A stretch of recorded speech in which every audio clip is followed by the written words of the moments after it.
မင်္ဂလာပါ MM Silo Channel ကနေကြိုဆိုပါရစေကျွန်တော်ဒီနေ့ပြောပြပေးမှာတော့ကျွန်တော်ဖုန်းတစ်လုံးနဲ့ကြော်ညာဒီဇိုင်းတွေဘယ်လိုဖန်တီးမလဲပေါ့နော်အဲ့ဒါလေးကိုကျွန်တော်တစ်ချက်လောက် share လုပ်ပေးသွားမှာဖြစ်ပါတယ်ဟုတ်ကဲ့ဗျာအဲ့ဒီအတွက်ကျွန်တော်တို့ software လေးတစ်ခုလိုပါတယ်ဒီကောင်လေးပါ backup ဆိုတဲ့ software လေးဖြစ်ပါတယ်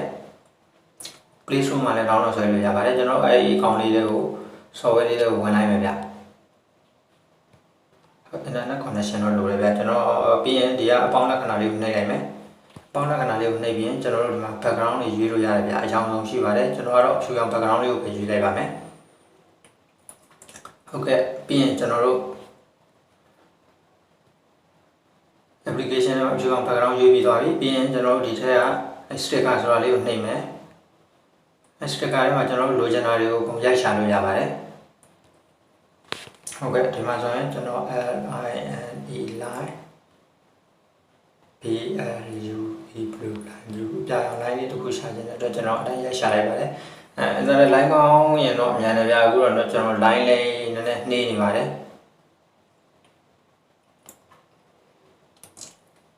ဟုတ်ကဲ့ရပါပြီအဲ့ဒီကနေမှကျွန်တော်ကြိုက်တဲ့ဟာလေးတစ်ခုရွေးလိုက်မယ်ဒီအတိုင်းလေးကိုယူလိုက်ပါမယ်ဟုတ်ကဲ့အဲ့ကောင်လေးကချုံလို့ချဲလို့ရတယ်ဗျာအဆင်ပြေသလိုเนาะ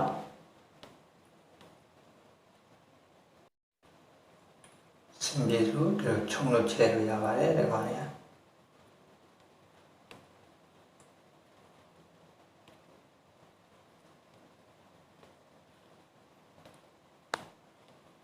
အဲ့ကောင်လေးကိုဒီမှာထားလိုက်မယ်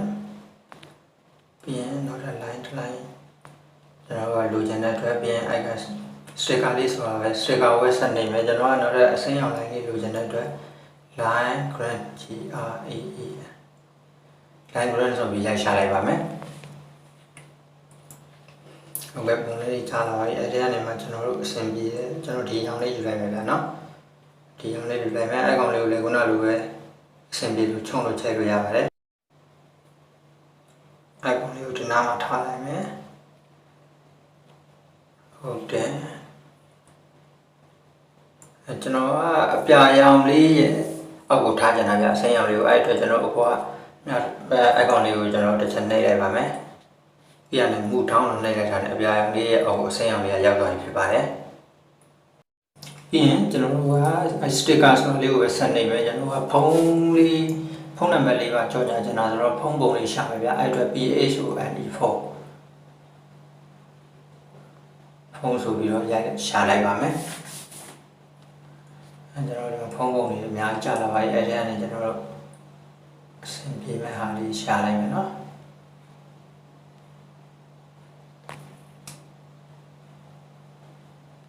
ကျွန်တော်ဒီအစိမ်းရောင်လေးယူလိုက်ပါမယ်အဲ့ကောင်လေးကလည်းလိုသလိုအချုံချလို့ရပါတယ်နော်အဲ့ကောင်လေးကိုကျွန်တော်ဒီနားလေးမှာ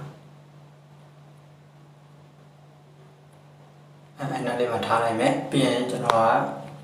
ဖုန်းနံပါတ်လေးရိုက်ရမယ်အတွက်ကျွန်တော်ဒီမှာ test ဆိုတာလေးကိုနှိပ်ရပါမယ်39ဘာညာတာလကပေါ့ဗျာ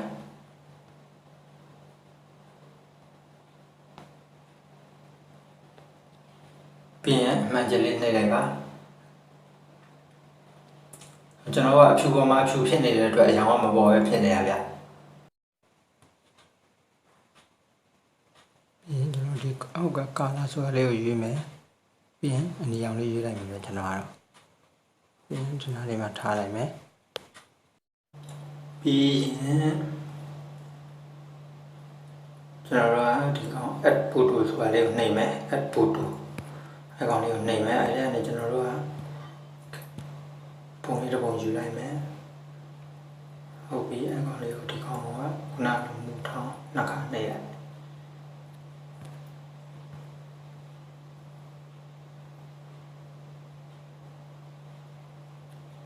အဲ့လိုလေးထားလိုက်မယ်ပြီးရင်အဘူတူပဲထပ်နိုင်မယ်အဘူတူရဲ့အနေမှာကျွန်တော်တို့ပုံလေးနှစ်ပုံထပ်ရွေးလိုက်မယ်ဒီကောင်လေးကလှည့်လို့ရရတယ်ဟုတ်ပြီ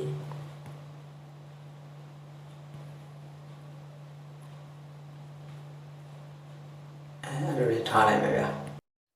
ပြီးရင်စာရေးမှာဖြစ်တဲ့ခုန test ကိုသွားမယ် test ကိုထားပြီးတော့တင်ခြင်းညနေသက်ဆက်ပြအမှန်ကြီးလေးပေးလိုက်မယ်ကျွန်တော်တို့အရောင်ကိုခုနကာလာလေးကိုရွေးမယ်ပြီးရင်ကျွန်တော်ဒီအစိမ်းရောင်လေးကိုယူလိုက်မယ်ဟုတ်ပြီတင်ခြင်းညနေသက်ဆက်ပြပေါ့ကျွန်တော်ကခေါင်းစဉ်လေးဖြစ်တဲ့အတွက်ပေါင်ခတ်မယ်အဲ့အတွက်ကျွန်တော်စတစ်ကာလေးကိုသွားမယ်စတစ်ကာလေးကိုသွားမယ်စတစ်ကာလေးကနေမှကျွန်တော်ဒီပေါင်လေးကိုယူလိုက်မယ်ဟုတ်ပြီ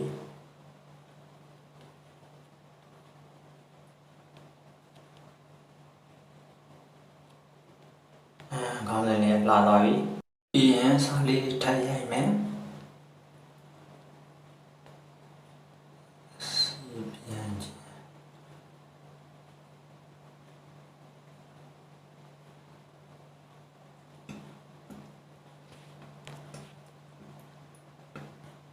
အရောင်လေးရေးမယ်အရောင်ကတော့ကျွန်တော်အကုန်လုံးအရောင်လေးရေးပဲ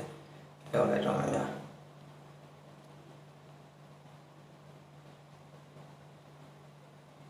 ဟုတ်ပြီဝတ်ချန်ရှင်းပြီးစီပြန်ရင်ကင်းတယ်အသားအရေးအတွက်အမှန်ကြီးချင်းမယ်ပုံမှန်တိုင်းအရောင်ရွေးမယ်